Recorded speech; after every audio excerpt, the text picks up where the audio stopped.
Hello class 12। आज वक्त है हमारी तीसरी पोएम सीखने का, which is a thing of beauty. चलिए शुरू करते हैं।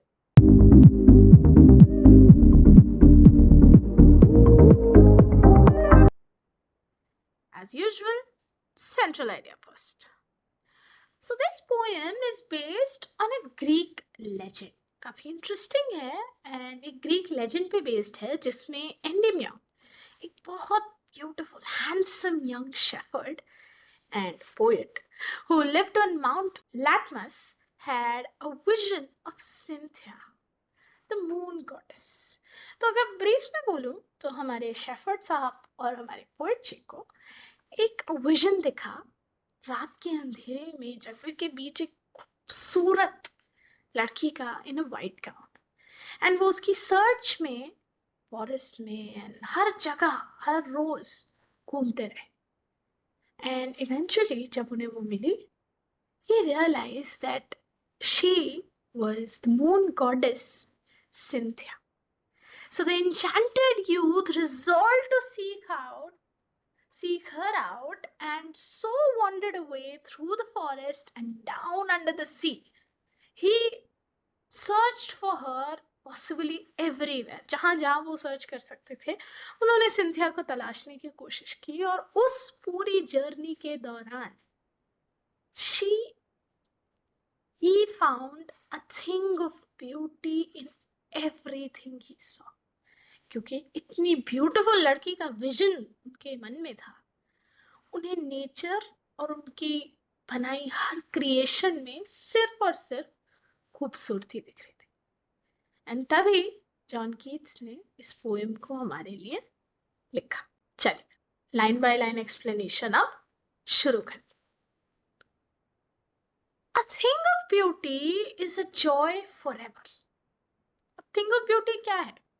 मेरे लिए कुछ और, आपके लिए कुछ और, बट जो भी वो ब्यूटीफुल चीज है आपकी लाइफ की, वो हमेशा आपको खुशियां ही खुशियां देगी, और its loveliness increases and it will never pass into nothingness.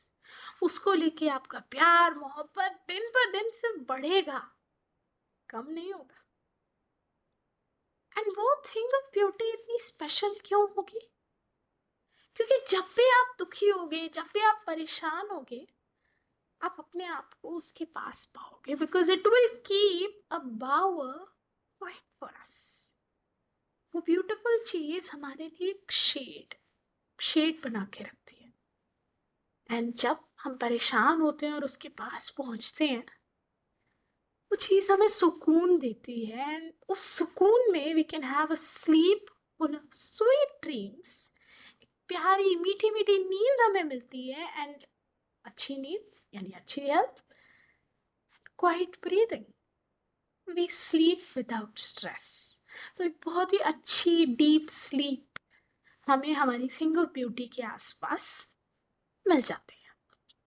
सो इसी तरह पोएट कहता है कि ये जो ब्यूटीफुल थिंग्स है ना नेचर की, किसी के लिए सूरज, किसी के लिए चंदा, किसी के लिए बादल, किसी के लिए कुछ और, they are a source of eternal joy, और उनको लेके हमारी आंखों में खूबसूरती उनकी कभी कम नहीं होगी, वो वक्त के साथ बढ़ेगी। एंड जब भी आप परेशान होगे, you will find peace and solace.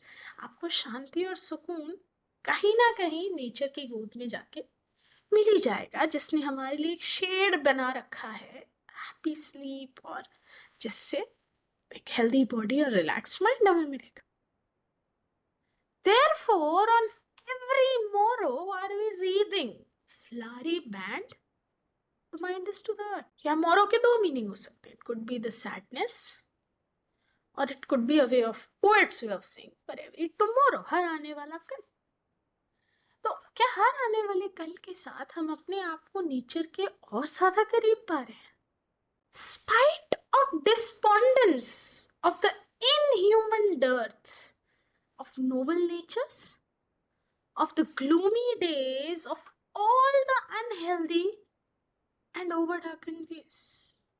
So यहाँ पे spite of despondence क्या है? The hopelessness of human beings. bad humans, the sad days, उनके bad deeds, in spite of everything made for our searching. Yes, in spite of all, इस सबके बावजूद, some shape of beauty moves away the pale. There is something in our life जो हमें उस darkness से बाहर लेके आती है, that moves away the pale from our dark spirits. So basically यहाँ poet क्या कह रहा है, that with every new day we're getting closer to Mother Earth.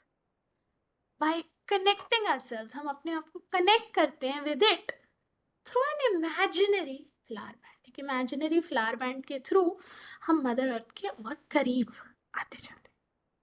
Despite hopelessness, although हम सारी hope हो चुके हैं, हम भूल चुके हैं कि हमारी लाइफ में कभी कुछ अच्छा हो भी सकता है. Because what do we see around? हम क्या देखते हैं अपने आसपास? लोग जिनके अंदर गुड क्वालिटीज दिन पर दिन कम होती जा रही, लाइफ्स डार्कर होती जा रही, सारे बुरे कर्म सब लोगों के जो इस प्लेनेट पे जी रहे हैं. इस सब के बावजूद there is this beautiful aspect of nature जो हमारी लाइफ में खुशियां लाता है, सुकून लाता है, एंड हमें होप देता है कि गुड डेज विल कम, अच्छे दिन आएंगे और बुरे दिनों को हम साइड कर दें. क्या है वो things of beauty? Such the sun, the moon, trees old and young, sprouting a shady boon, for simple sheep. तो यहाँ पे हमें different different things of beauty के बारे में बताया गया है. यहाँ पे सिंपल शीप किनको बोला गया? हमें, हम इनोसेंट प्यारे भेड़ों को हम इनोसेंट ह्यूमन बीइंग्स हमें बोला गया है कि हमारे लिए different different things of beauty. And उसके अलावा there are daffodils, the flowers with the green world they live in, and clear rills that for themselves cooling covert make, जो अपने आप के लिए एक ठंडा कवर बनाती हैं, सो दैट गर्मी के सीजन से या मिड फॉरेस्ट ब्रेक के वक्त हमें प्रोटेक्ट कर सके. And rich with a sprinkling of fair musk rose blooms. अब इन सब लाइंस के थ्रू पोएट क्या कहना चाह रहा है भाई? पोएट बताना चाह रहा है that all these beautiful things of nature, इसमें आते हैं sun, moon, old and young trees जो शेड प्रोवाइड कर रहे हैं to simple and innocent beings I guess. Moreover हमें और कहाँ मिलती है things of beauty? In the pretty daffodils in the forest. यहाँ पे वो लाइन थी ना, such are daffodils with the green world. Green world यहाँ पे क्या है? The forest. सो फॉरेस्ट के अंदर पाए जाने वाले वो daffodils, small streams of river जो कि है यहाँ पे clear rills, following there which provide a cooling sensation. हर उस इंसान को जो शायद भरी गर्मी के वक्त उस जंगल से गुजर रहा है. सो ये भी तो ब्यूटी ऑफ नेचर है ना, मैजिक ऑफ नेचर.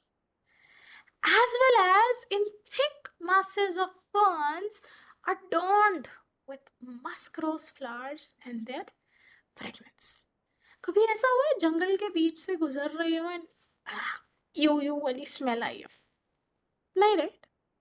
यूजुअली जब आप ऐसे जंगलों के बीच गुजरो जहाँ स्ट्रीम्स बह रही होती हैं या जहाँ फूल खिले होते हैं, it's all very beautiful, very fragrant, आपको बहुत अच्छा लगता है. तो अगर ऐसे जंगल में खो भी जाओ तो इतना बुरा नहीं लगता, बिकॉज सर्वाइवल के लिए वहाँ खाना पानी सब मिल जाता है. ठीक है. सो what is all this? Creation of man. These are all the beautiful things. Creation of God, you say, right? And such too is the grandeur of the doors. तो अभी तक तो beautiful things of nature की बात हो रही थी. अब अचानक we've shifted our focus. We have imagined for the mighty dead all lovely tales that we've heard or read. Next, अब ये किनकी बात हो रही? So, grandeur is the greatness. तो आपने सुनी होगी वो inspiring tales of all the kings and the emperors and everyone.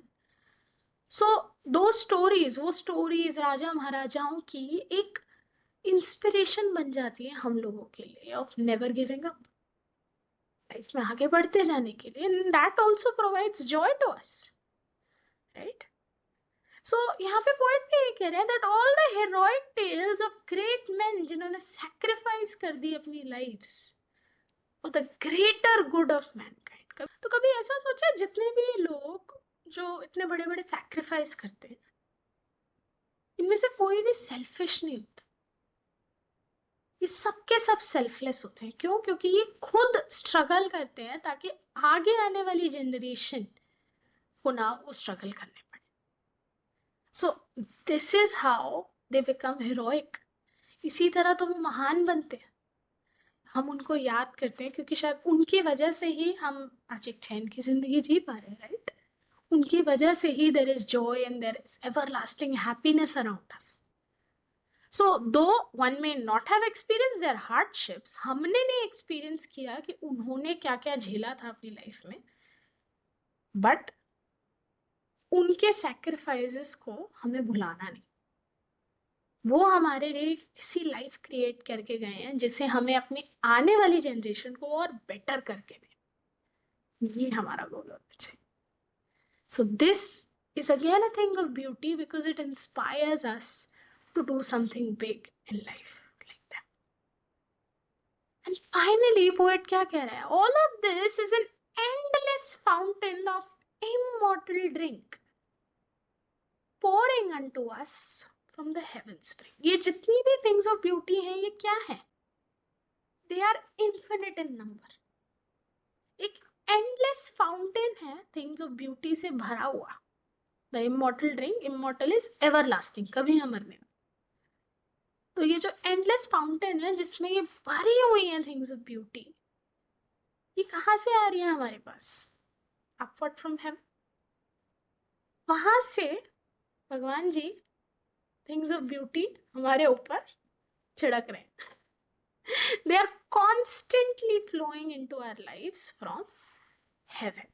The brink is जैसे एक ग्लास होता है ना, ग्लास ऊपर तक भर दो पानी का, एंड हल्का सा उस ग्लास को हिलाओ या मूव करो तो पानी की कुछ कुछ बूंदे बाहर गिरती।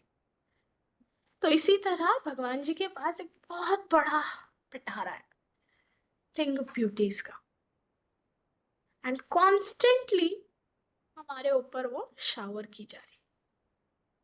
एंड ना भगवान के पास वो कभी ब्यूटीफुल थिंग्स की कमी होगी ना हमारे पास। तो इस मैसेज के साथ हमारी पोएम खत्म होती। तो चलिए इसी के साथ हम बढ़ते हैं फिगर ऑफ स्पीच की ओर।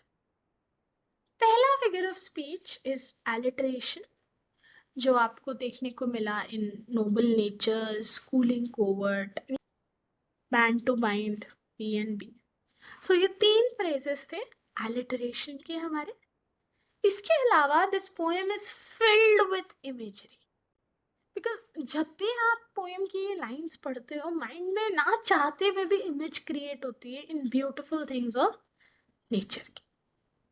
सो इसीलिए हर इस फ्रेज में फ्लारी ब्रांड, शेडी बून, क्लियर रिल्स आपको देखने को मिली डिफरेंट इंस्टेंसेस ऑफ इमेजरी। उसके बाद आया ट्रांसफर्ड एपिथेट। सो ट्रांसफर्ड एपिथेट के थ्रू क्या होता है, हमारा फोकस प्रेजेंट मोमेंट से किसी और की तरफ जाता है। Unhealthy and over darken days, gloomy days. So basically ये जो ग्लूमी वर्ड है ये डार्कनेस को सिग्निफाई कर रहा है। तो ये सिर्फ प्रेजेंट की नहीं, हमें उस मोमेंट ऑफ टाइम में लेके जा रहा है जहां हम अपने आप को लॉस्ट फील करते हैं, बट एक थिंग ऑफ ब्यूटी आके हमें उस डार्कनेस से बाहर ले जाती है। Then in this poem we also have oxymoron. अब ऑक्सीमोरॉन क्या होता है? दो ऑपोजिट कंट्रास्टिंग वर्ड्स को एक साथ रखना। Mighty dead. माइटी कौन होता है? महान आदमी, ताकतवर एंड बलवान एंड एवरीथिंग। डेड, मर गया इतनी जल्दी? शायद वो इंसान मर गया बट उसके वो डीड्स वो अमर हो गए। एंड फाइनली इस पोएम में हमें दिखा सिंबोलिज्म। सिंबोलिज्म जैसे सिंपल शीप, ह्यूमन बीइंग्स की इनोसेंस को कंपेयर किया गया शीप्स की innocence. So that is a symbolic representation of human beings in this poem. So ये थे थिंग ऑफ ब्यूटी के फिगर ऑफ स्पीच। इसी के साथ हमारी पोएम हुई समाप्त। मैं मिलूंगी आपसे अगले वीडियो में, तब तक के लिए बाय बाय।